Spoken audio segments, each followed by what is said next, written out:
As children, we fear the dark. Anything might be out there.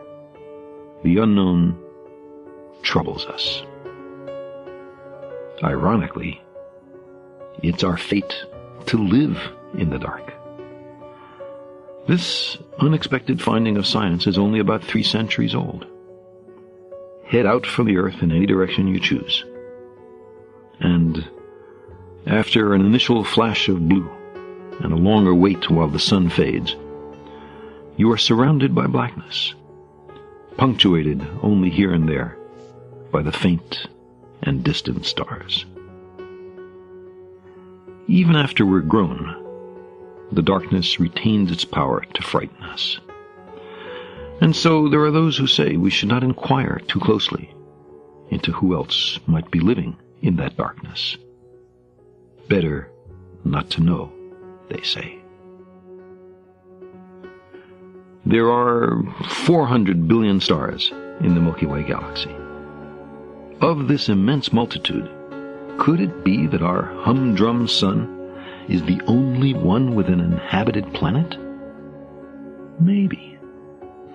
Maybe the origin of life or intelligence is exceedingly improbable.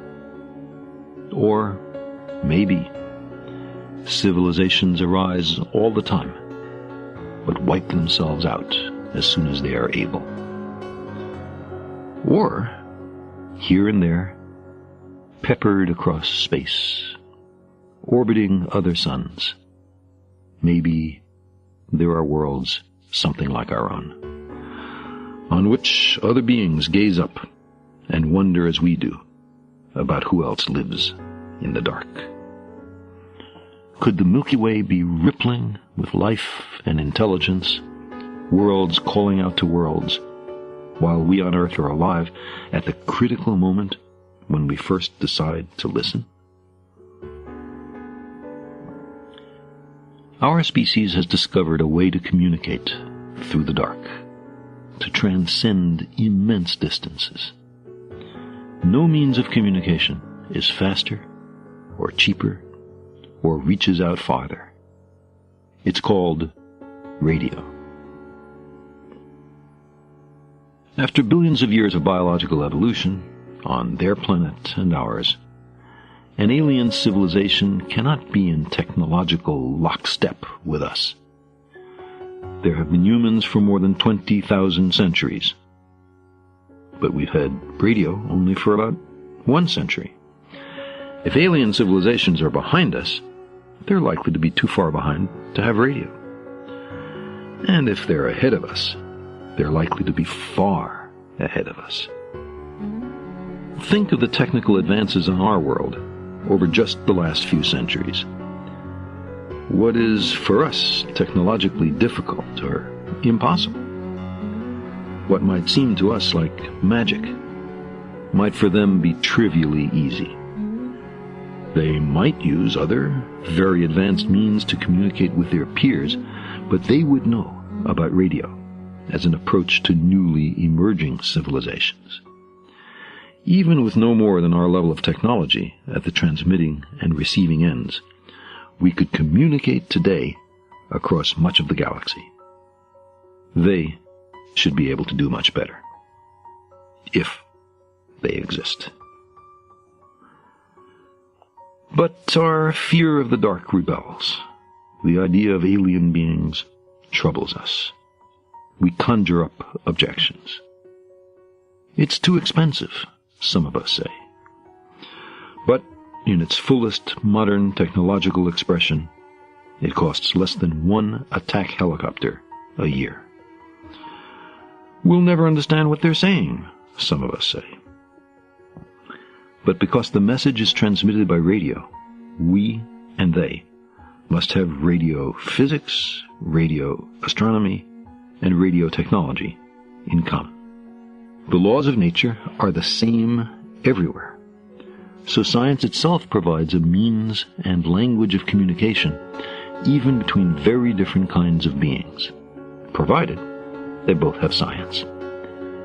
Figuring out the message, if we're fortunate enough to receive one, may be much easier than acquiring it.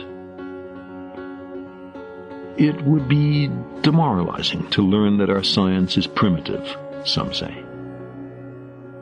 But by the standards of the next few centuries, at least some of our present science will be considered primitive extraterrestrials or no extraterrestrials. Incidentally, so will some of our present politics, ethics, economics, and religion. To go beyond present science is one of the chief goals of science. The debate is, for the moment, moot. We are now on an unprecedented scale, listening for radio signals from possible other civilizations in the depths of space. Alive today is the first generation of scientists to interrogate the darkness. Conceivably, it might also be the last generation before contact is made. And this, the last moment before we discover that someone in the darkness is calling out to us. Let's permit ourselves, though, a moment of extravagant speculation. Then we can estimate, from how little time we've spent watching each piece of the sky, how many such transmitters there are in the entire Milky Way. The answer is something approaching 1 million. If randomly strewn through space, the nearest of them would be a few hundred light years away. Too far for them to have picked up our own TV or radar signals yet. They would not know, for another few centuries, that a technical civilization had emerged on Earth. The galaxy would be pulsing with life and intelligence, but unless they're busily exploring huge numbers of obscure star systems, they'd be wholly oblivious of what's been happening down here lately. A few centuries from now, after they do hear from us, things might get very interesting. Elsewhere, there may be engineering on a scale that dwarfs our proudest achievements. Imagine the energy crisis of a really advanced planetary civilization. They've used up all their fuels, they depend on solar power, but their growth is still severely limited by the energy available. An enormous amount of energy is generated by the local star, but most of the star's light doesn't fall on their planet. So perhaps they would build a shell to surround their star and harvest every photon of sunlight. Such beings, such civilizations, would bear little resemblance to anything we know.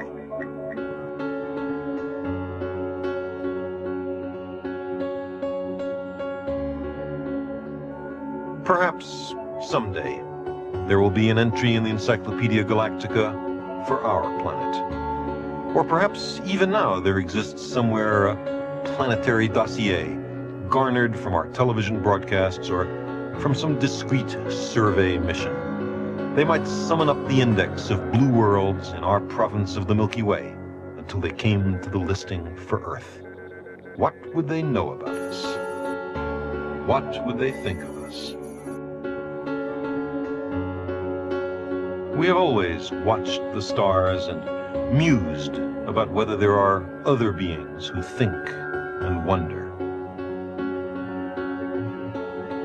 In a cosmic setting vast and old beyond ordinary human understanding, we are a little lonely.